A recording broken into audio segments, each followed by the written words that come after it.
अस्सलाम वालेकुम रहमतुल्लाहि व बरकातुहू। जन्नत में घर बनाना तो बहुत आसान है।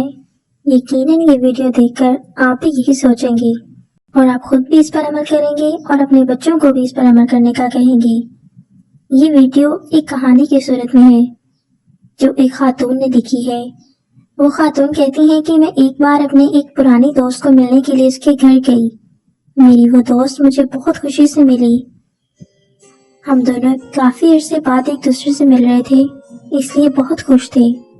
लेकिन कुछ देर बाद उनकी एक बेटी आई और कहने लगी, अम्मी अम्मी क्या हम आज जन्नत में घर नहीं बनाएंगे? मैंने तो पहले इसे सुना अनसुना कर दिया, मगर वो बच्ची बार बार वक्फे से अपनी माँ से यही पूछने लगी थी। हत्ता कि उसकी दूसरी बहन भी आ गई जो उससे कुछ बड़ी थी और कहने लगी, अम्मी चले आई आज हम जन्नत में अपना घर बना लें।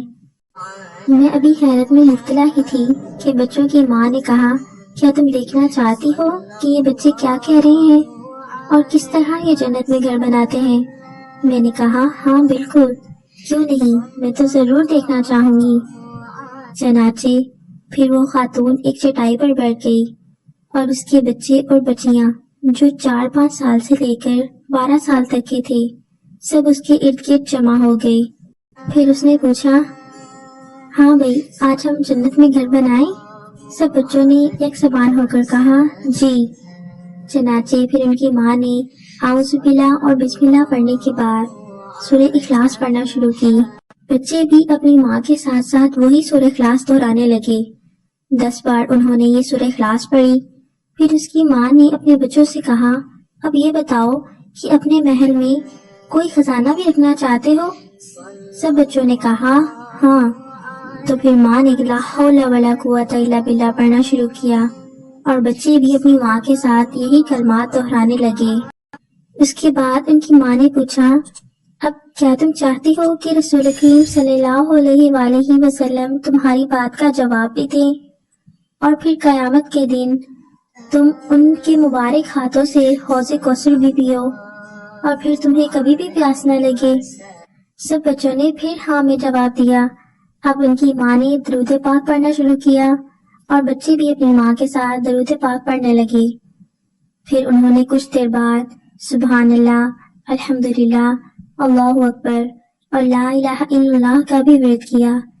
आखिर में उनकी माँ ने कहा, ठीक है बच्चों, आज जन्नत में घर बनाने का काम पूरा हुआ, अब जाओ और अपना अपना काम करो।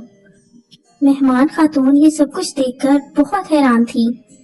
जब वो इस अमल से फारिग हो गई तो मेजबान खातून कहने लगी, देखिए ये तो आप भी जानती हैं कि सब बच्चे ये चाहते हैं कि वो कुछ देर अपनी माँ के साथ बैठे और उनसे कुछ कहानियां सुने और दिल बहलाएं। क्योंकि हमारे बच्चे आजकल कार्टून वगैरह भी देखते हैं और इसमें यही देखते हैं कि किस तरह कार्टून के किरदार अपना अपना घर बनाते हैं और उसमें खजाना भी रखते हैं। तो फिर मैंने चाहा कि क्यों ना मैं अपने बच्चों को ये शौक पैदा करूं और उनके लिए अच्छी तरबियत भी हो जाएगी जो ना सिर्फ उनकी दुनिया को बल्कि उनकी आखिरत को भी संवारेगी। बस यही सोच थी जिसके नतीजे में अल्लाह ताला ने मेरे दिल में ये तरकीब डाल दी और इसका असर आपने खुद अपनी आंखों से देख लिया। वो मेहमान खातून ये सब कुछ देखकर इस अज़म से उठी कि वो भी अपने घर में ऐसा ही माहौल बनाएगी, क्योंकि ये बच्चे पाल लेना कोई कमाल नहीं, बच्चे तो जानवर भी पाल लेते हैं। उनकी तरबियत करना ही जानवरों और इंसानों में फर्क करता है। अपने और अपने चाहने वालों को जन्नत में ले जाने की फिक्र करें। जज़ाकल्लाहु खैरा।